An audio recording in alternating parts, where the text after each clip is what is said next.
आणि पुढची बातमी भिवंडीतून आहे। भिवंडीमध्ये मुसळधार पावसामुळे छत्रपती शिवाजी महाराज चौकात पाणी साचलंय।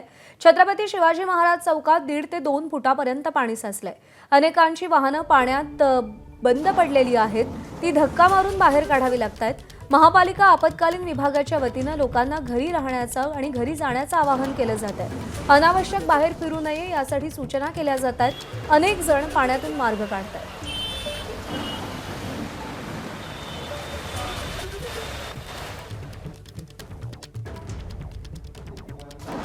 भिवंडी शहरामध्ये मोठ्या प्रमाणात पाऊस कोसळत आहे, त्यामुळे छत्रपती शिवाजी चौकामध्ये जवळपास या ठिकाणी गुडघाभर पाणी साचलेलं आहे आणि अनेक नागरिक याच पाण्यातून मार्ग काढताना दिसत आहेत। अनेकांची वाहनं देखील यामध्ये बंद पडलेली आहेत। आपण पाहू शकतो की त्यांना धक्का मारत या ठिकाणी बाहेर काढावं लागत आहे। अनेक वाहनं जी आहेत ती याच पाण्यातून आता जात आहेत। दुसरीकडे आपण जर पाहिलं तर नजराणाकडचा हा जो परिसर आहे तो देखील या ठिकाणी पाण्यामध्ये बुडालेला आहे। जवळपास या ठिकाणी 1.5 ते 2 फुटांपर्यंत या ठिकाणी पाणी साचलेलं आहे। पालिका प्रशासनाची आपत्कालीन व्यवस्था जी आहे ती आता या ठिकाणी कुठेतरी रस्त्यावर फिरू लागलेली आहे आणि नागरिकांना सुरक्षित घरी जाण्याचे आवाहन या ठिकाणी पालिका प्रशासनाचे वतीने करण्यात आलेले आहे। अनावश्यक बाहेर फिरू नये यासाठी आवाहन करण्यात येत आहे।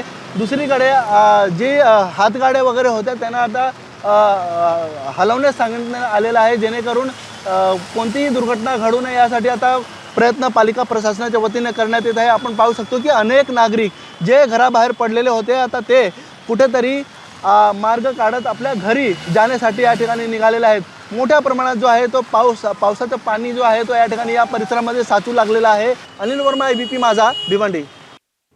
आणि यानंतरची बातमी कल्याण डोंबिवलीमधून आहे, कारण कल्याण डोंबिवलीमध्ये सुद्धा जोरदार पाऊस सुरू असून डोंबिवलीतल्या 90 फीट रोडवर मोठ्या प्रमाणात पाणी साचलंय। रस्त्यावरती पाणी साचल्याने वाहतूक ठप्प झाली आहे। वाहन चालकांना आपली वाहनं माघारी घेऊन जावं लागतंय, तर कल्याण डोंबिवली महानगरपालिकेचा नालेसफाईचा दावाही फोल ठरलाय। दरम्यान कल्याण डोंबिवली महापालिका आयुक्त अभिनव गोयल यांना 90 फीट रोडवरील साचलेल्या पाण्यातूनच वाट काढावी लागली आहे।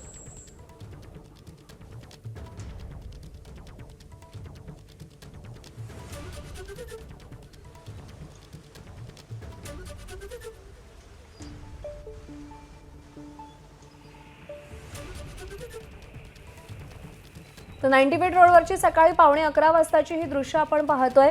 मोठ्या प्रमाणात पाणी साचलेलं आहे आणि आयुक्तांना देखील याच साचलेल्या पाण्यातून वाट काढावी लागलेली आहे।